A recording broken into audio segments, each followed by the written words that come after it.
26,000-এর মধ্যে অযোগ্য 1,212। 2016 সালের এসএসসি নিয়োগ দুর্নীতি মামলা সুপ্রিম কোর্টে। অযোগ্য তালিকা এসএসসির, পর্ষদের তালিকায় কোনো যোগ্য অযোগ্য নেই। ওএমআর বিকৃতি নিয়ে তথ্য দেয়নি এসএসসি ও পর্ষদ। মঙ্গলবার সুপ্রিম কোর্টে চূড়ান্ত পর্বের শুনানি রয়েছে। অর্ণব রয়েছে আমাদের সঙ্গে, অর্ণবের কাছ থেকে জানবো। অর্ণব, এই ব্যাপারে সুপ্রিম কোর্টের কি অবজারভেশন?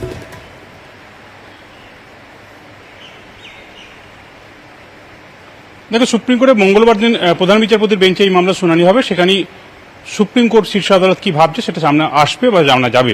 তবে সুপ্রিম কোর্ট এর আগে শুনানিতে প্রধান বিচারপতির বেঞ্চ জানিয়ে দিয়েছিল যে এই এসএসসির মামলা 26,000 চাকরি বাতিল মামলায় যারা সুপারিশ করেছিল, অর্থাৎ মেধাবী যোগ্য পরীক্ষার্থী বাছাইয়ের দায়িত্ব যাদের ছিল, সেই এসএসসি তাদের কি বক্তব্য সেটা একেবারে সংক্ষিপ্ত আকারে সেটা সুপ্রিম কোর্টকে জানাতে হবে। অন্যদিকে মধ্যশিক্ষা পর্ষদ যারা অ্যাপয়েন্টিং অথরিটি তাদেরকেও একই রকমভাবে জানাতে হবে।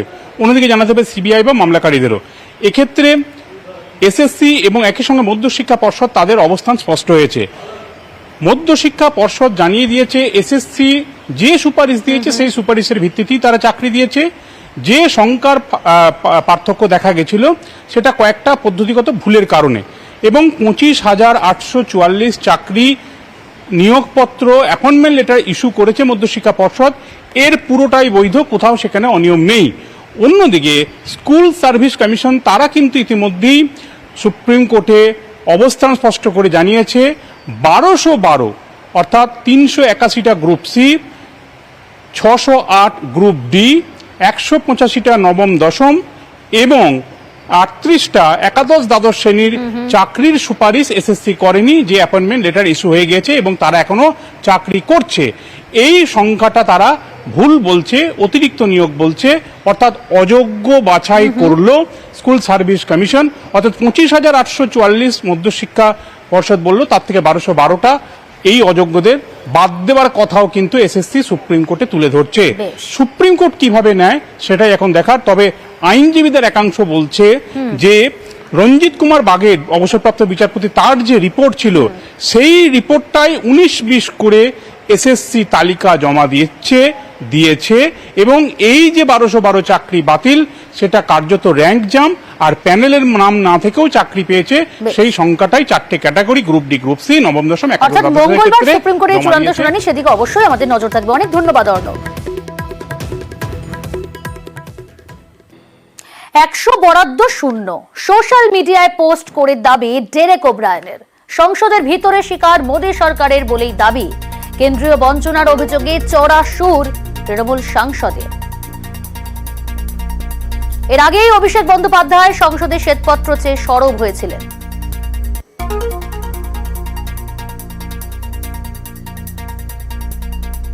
এক্স হ্যান্ডেলে পোস্ট ডেরেক ওব্রায়েনের। 100 বরাদ্দ শূন্য, সোশ্যাল মিডিয়ায় পোস্ট করেই দাবি ডেরেকের। সংসদের ভিতরে শিকার মোদী সরকারের বলেই দাবি। কেন্দ্রীয় বঞ্চনার অভিযোগে চড়া সুর তৃণমূল সাংসদের।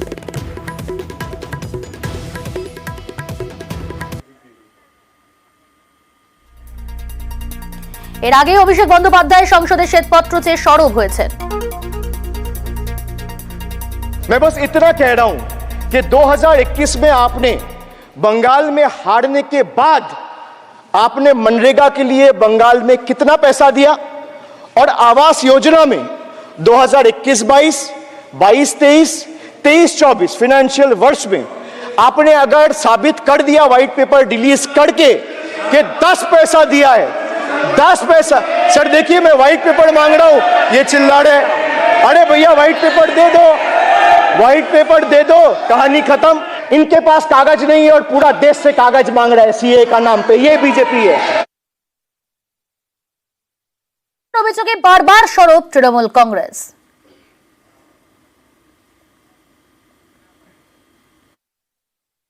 আমাদের যে প্রাপ্তি তার অঙ্কটা হচ্ছে 1,71,688 কোটি। শ্বেতপত্র দিয়ে বলবেনটা কি? টাকা তো দেওয়া হয়নি। এটাই তো ঘটনা। ভারতবর্ষের কেন্দ্রের অর্থ দপ্তর তাদের প্রকাশ করা এই কাগজটি আমরা আপনাদের সামনে ধরে দিচ্ছি। সেখানে দেখা যাবে আমাদের কিছু টাকা দেওয়া হয়নি এবং নিচে সেটার উল্লেখ আছে। ডেরেক ওব্রায়ানের এই টুইট নিয়ে পাল্টা সরব সংসদে অমিত শাহ এবং সুকান্ত মজুমদার, তারও প্রতিক্রিয়া পেয়েছি, শুনুন।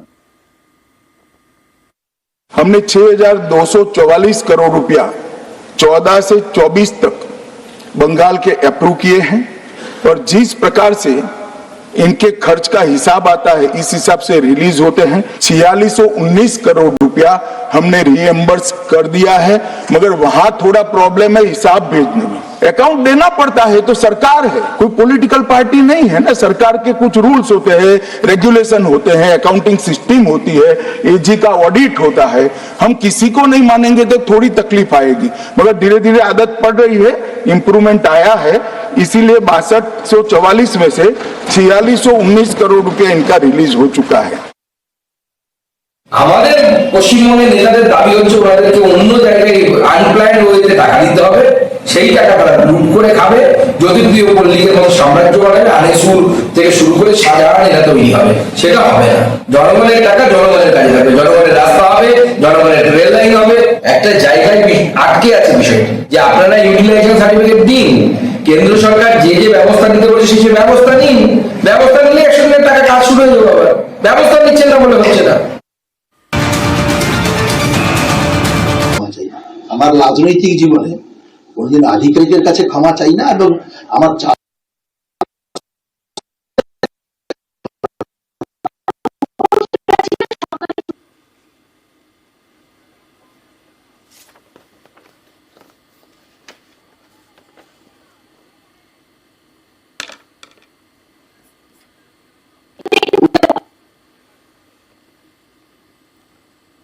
অখিল গিরি তিনি সাংবাদিকদের মুখোমুখি হয়েছেন। আমরা জানি যে গতকাল মহিলা রেঞ্জারকে হুমকি দেন কারামন্ত্রী এবং তারপরেই আজ কড়া অবস্থান তৃণমূলের।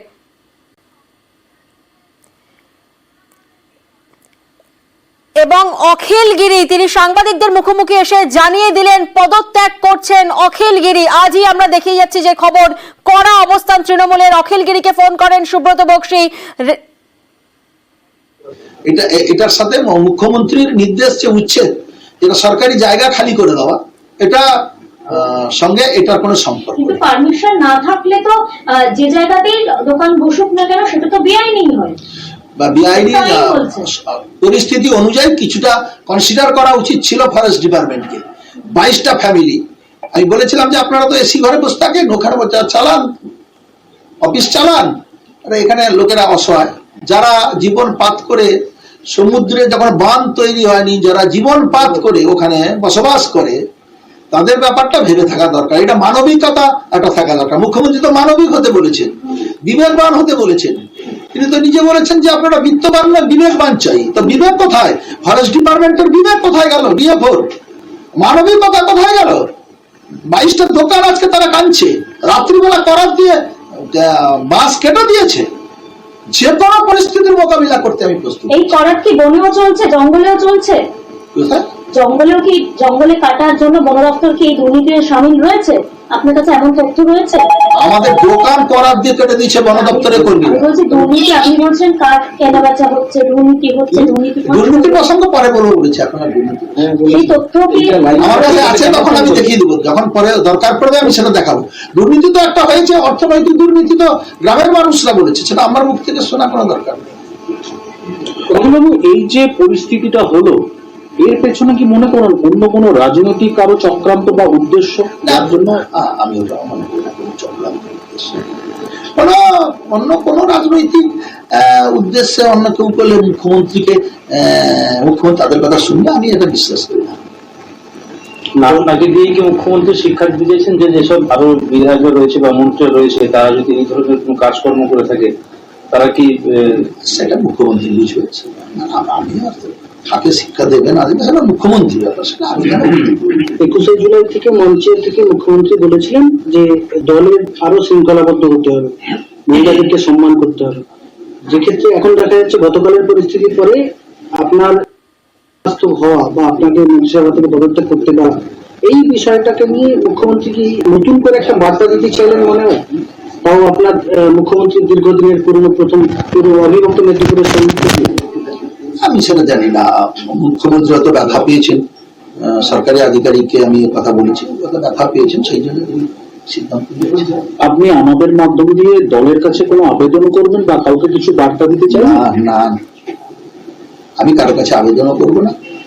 আমাকে যখন নির্দেশ এসেছে আমি নির্দেশ মতোই কাজ করব। আজকে ইমেলে পাঠাচ্ছি পদত্যাগ, কালকে হাতে কপি। ঠিক আছে।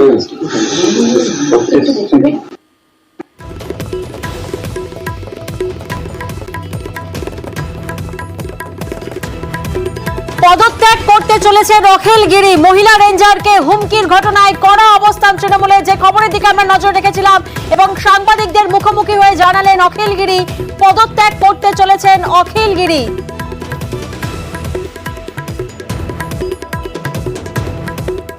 পদত্যাগের কথা ঘোষণা করলেও নিজের অবস্থানে কিন্তু অনড় অখিল গিরি। তিনি বললেন নিঃশর্ত ক্ষমা চাওয়ার প্রশ্নই নেই, নিজের অবস্থানে অনড় রইলেন অখিল গিরি, কিন্তু দলের নির্দেশে পদত্যাগ করতে চলেছেন অখিল গিরি। এবং এই খবরেই আমরা নজর রাখবো। তবে এখন সময় একটা হেডলাইন্সের।